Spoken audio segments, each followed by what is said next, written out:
How would it feel to have a thriving fitness business and have the freedom to enjoy life at the fullest? Well, that is exactly what the Trainer Revenue Multiplier Show is going to give you. My name is Mathew Park. This is Jaime Filer. Hey guys. And we are here to serve.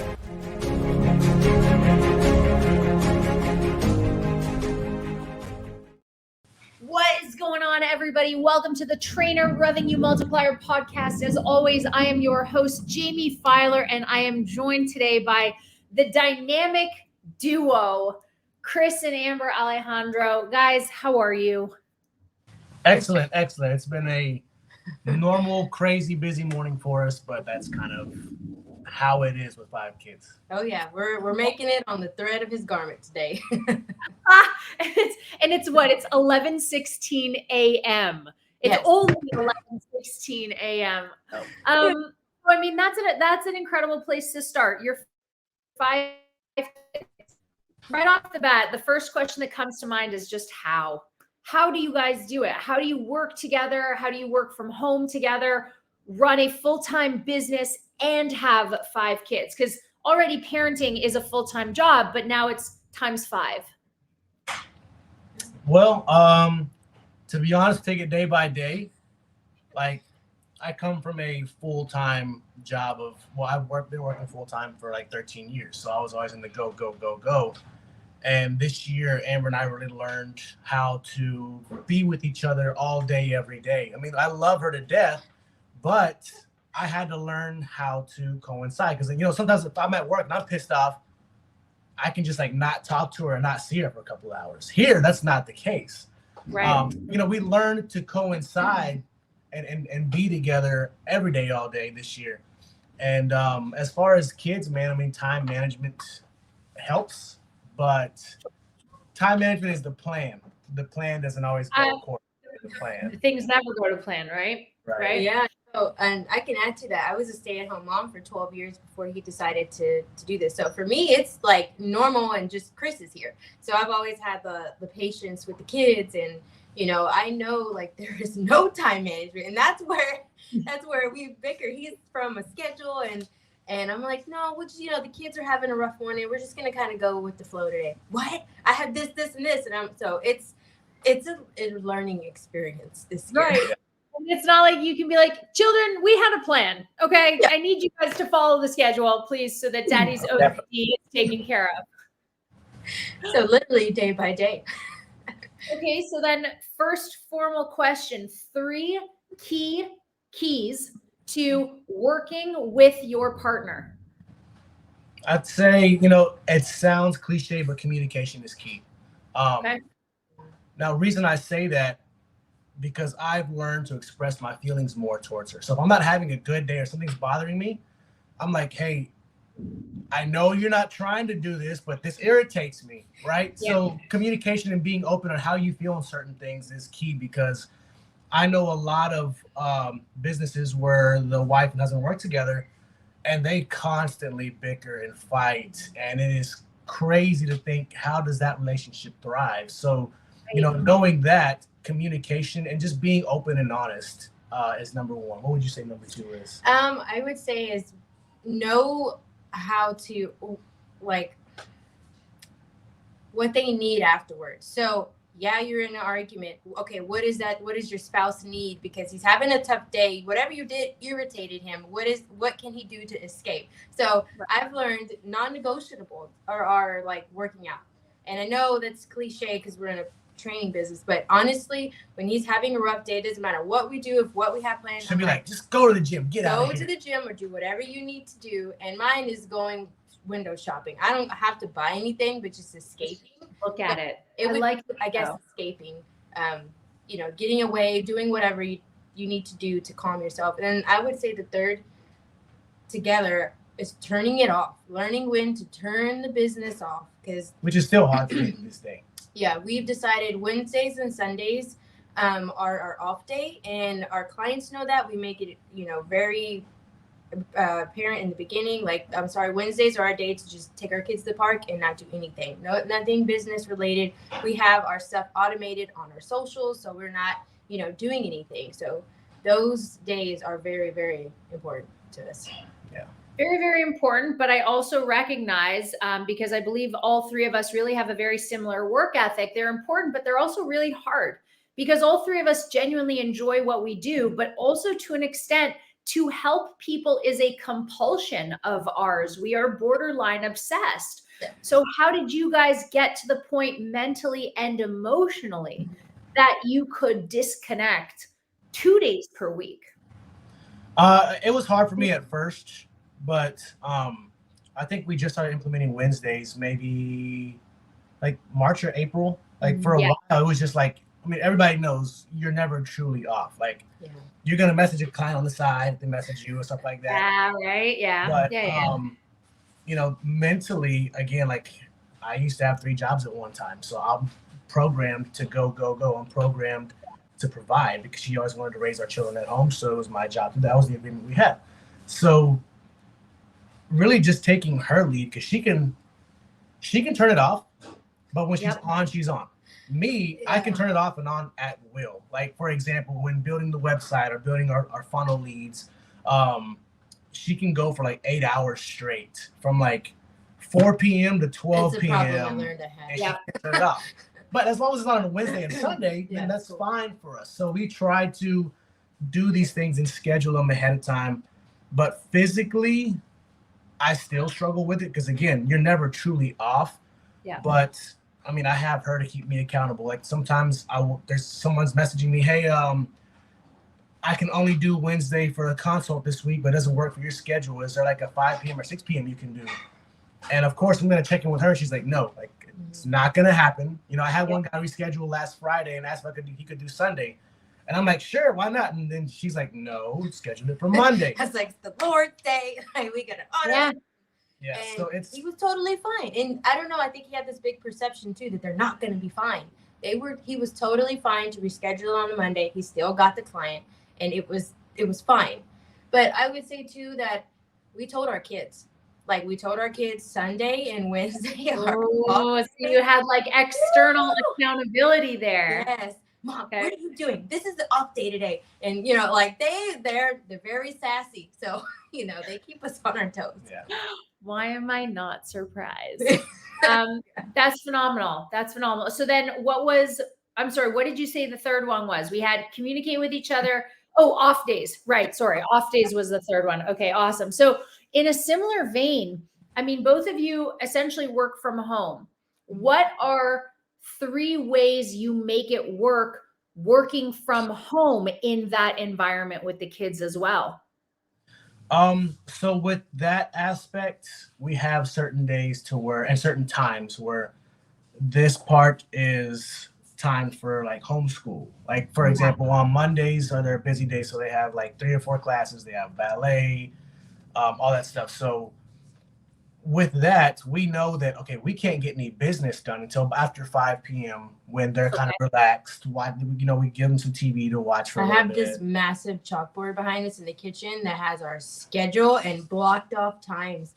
TRM is like 10 o'clock on Tuesdays. Like we did non-negotiables and like different. And then like, Thursdays at 4, we're going to be, talking about how we can plan for the next week. So we have set blocks off. They're not necessarily the same thing like I would want to work on next week, but any kind of work stuff we put in that hour and just kind of get it done. And we take turns. If I'm on here, like on TRM, if I'm on here, engaging, he's cooking breakfast, or if he's on here, I'm cooking breakfast, and like vice versa. We just kind of switch and take turns. And if he has a client or a consult, I'm managing the kids behind. So otherwise, nanny. Nanny's your best friend. No, but I think it's awesome that you guys tag team because it also gives you a break. It gives you a break from the knowledge and the consumption, and then you can go apply, and then you go from applying to back to knowledge and education. Right? A really good balance.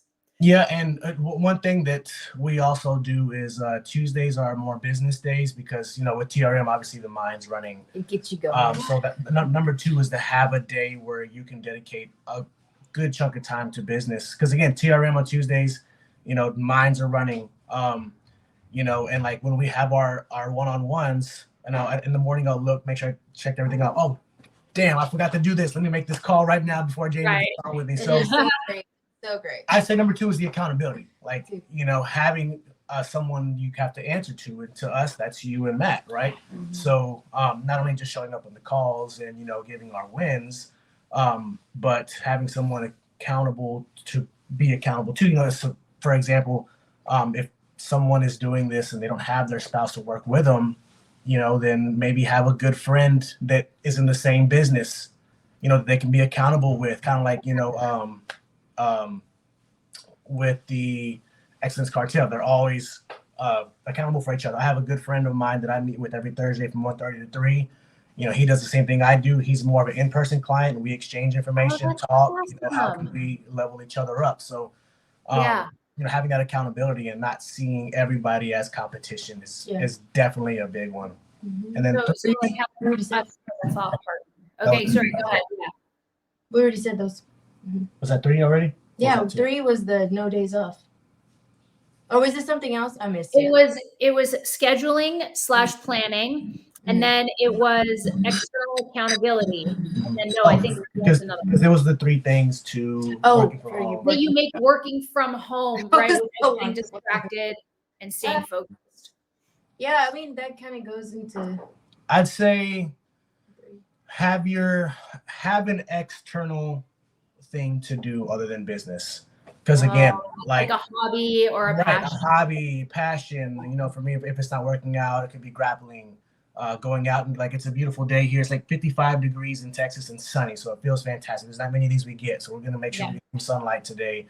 And just have an out, because again, we can't work all the time, and having that out allows you to come back refreshed and actually, excited to do it again. Because sometimes we get so going. I'm like, oh, I forgot this, I forgot that. When you take the time away, you're fresh, you're ready to go, your mind's working 100%, and you can be a better coach. Yep, absolutely. I love that. So speaking of being a better coach, we didn't just bring you on the podcast because you guys are an adorable couple and you're making it work with 5 kids, but it's because you really have become incredibly successful business owners. I mean, Chris, you've been in the biz for 8 years, but I would say the last 2, right, have been where you just kind of and then like a rocket ship.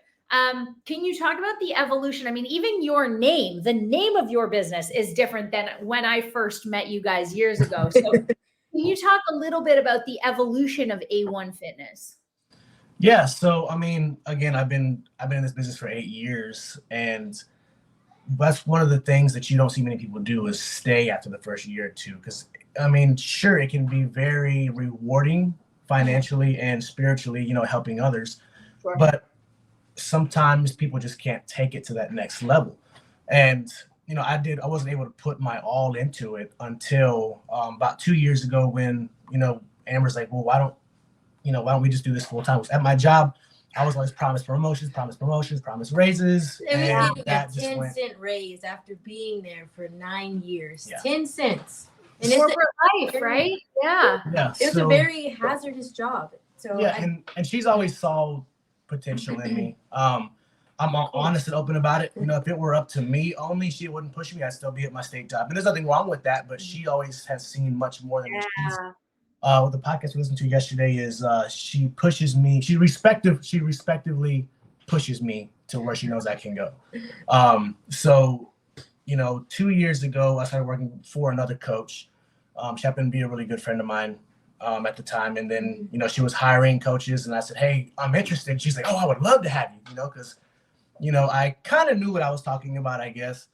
And I worked for her, and she taught me how to market myself a little bit more and stuff like that. But I would say I had been saying this, it was nothing brand new, and I was not involved with this. So this was exclusively him. And she made it clear, Amber cannot be involved. I didn't know how hard that process was going to be until we were there. And it's oh, it's not Amber and Chris. This is just Amber and this other business. And so I was like, all right, fine. I'm going to let him see what it looks like and let them see, how it looks like alone. And he did great, but still it was not the same. And it was a lot of I think he needed validation from somebody else. He just assumes I'm always seeking validation.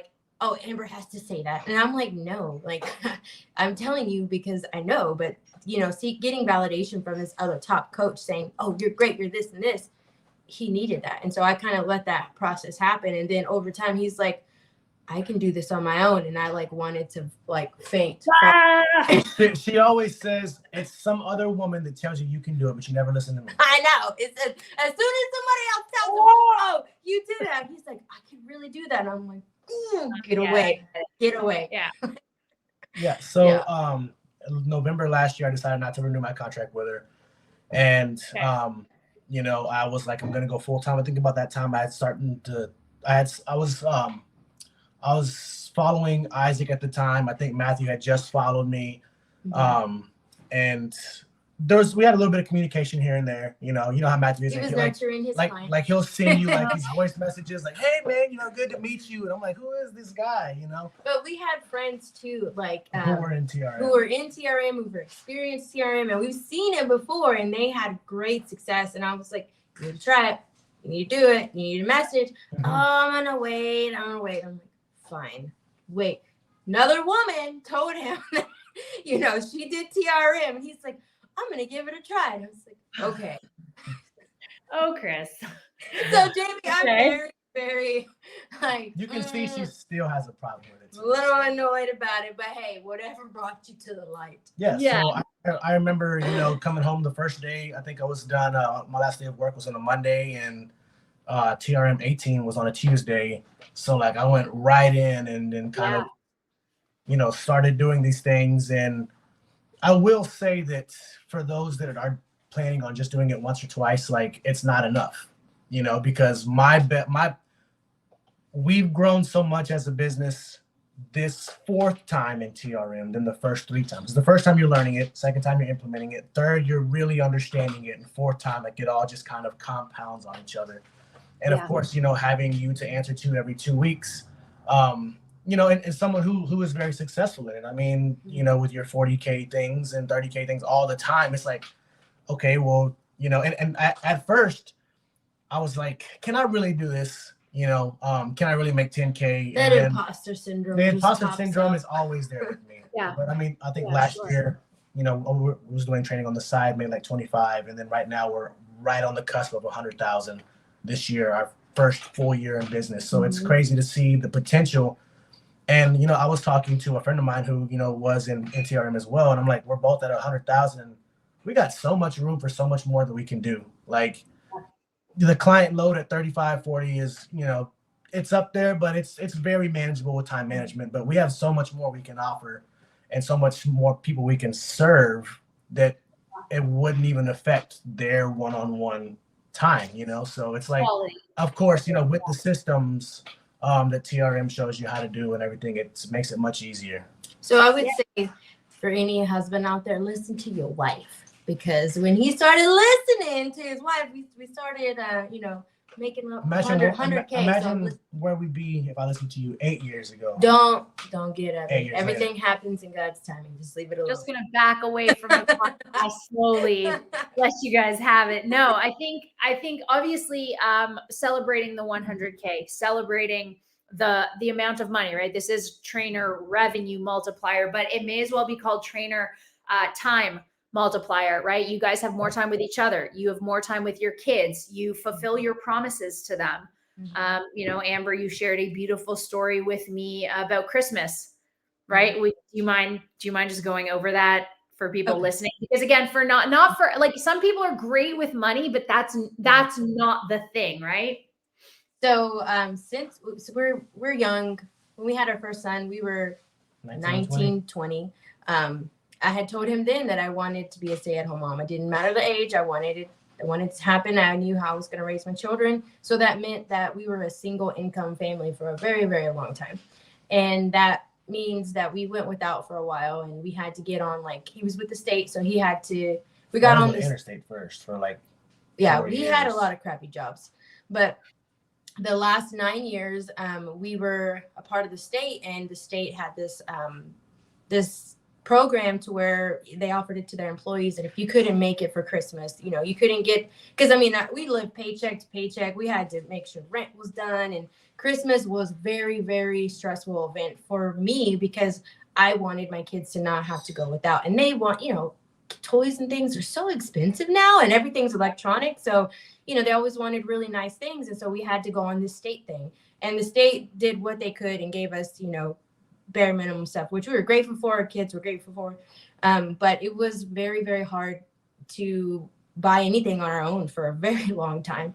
Actually, not really at all. We've always had to rely on somebody else to give us money for Christmas so we can buy presents for our kids. But this year, this was the first year actually ever in our whole cycle as parents that we were able to buy our children gifts beforehand. Like, I mean, talking about December, end of November, like I'm planning all this stuff and I wrote it down. I'm like, oh my gosh, we can actually do this. And I was like, we're not hurting. We're not asking for nobody. We have money left over. I can get my kids what they actually want for Christmas. And I cried like a baby. And I know that's so like first world problem, but honestly, it was very humbling to see that we put in the hard work. We did the systems, we did the things, we followed up, we nurtured clients, and, you know, we took the time off, we gave thanks to God, and we did all this stuff. And it was finally aligning, and everything that we did, I was like, I can give my kids a really good Christmas and, you know, not be struggling about how I'm going to pay rent the next month. So it was very eye-opening. And of course, Mr. Non-emotion guy over here, he was like, you're right, that actually works. He's like, oh my gosh, like you know, I'm not having to get a night job for Christmas. Like that was huge. So it was very, very, like, very grateful. This December has been a very gratifying month, just looking back of the whole year with just pouring into ourselves and others. Service of others is paid off. And it's literally paid off, right? Mm-hmm. Yeah, that's beautiful. And Mr. Non-Emotion bought himself a cow for Christmas. So yes, he bought a cow. Yeah, he bought a cow. So he got something out of it too. Yeah, we got like $1,000 in meat too. So after our presents. Yeah, we're like, I said, Chris, we have this money left over. It's like, let's do something with it. He's like, how about buying a cow? And I was like, get out of here. He was like, no. It's money. He goes, it's good money. And we bought a deep freezer and we bought a cow and all, like, you know, we got presents on the tree, we got kids fed, like we good to go. Freezer full of steaks. Oh, yeah. Yeah. I love that. So we've talked about the last 8 years. We've talked about the last, I guess, since November, right? So I guess the last year and a bit. Where does A1 Fitness go from here? What is the next level of growth for you guys? Yeah. So, I mean, next thing we for sure, you know, want to hit 15, 20K. We're like coming real. We're coming up on it. Yeah.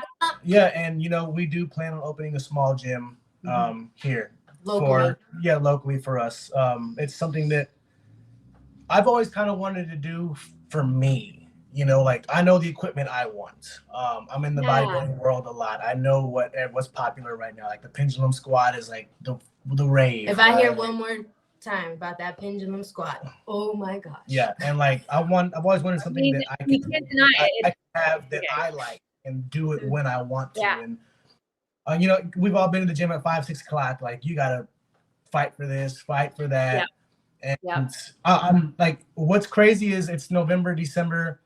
The gyms are still full, which I love. Like, you know, everyone's just like staying on track and things like that. But to someone who goes to the gym year round, you're like, oh, I was kind of looking forward to, you know, it being a little less packed.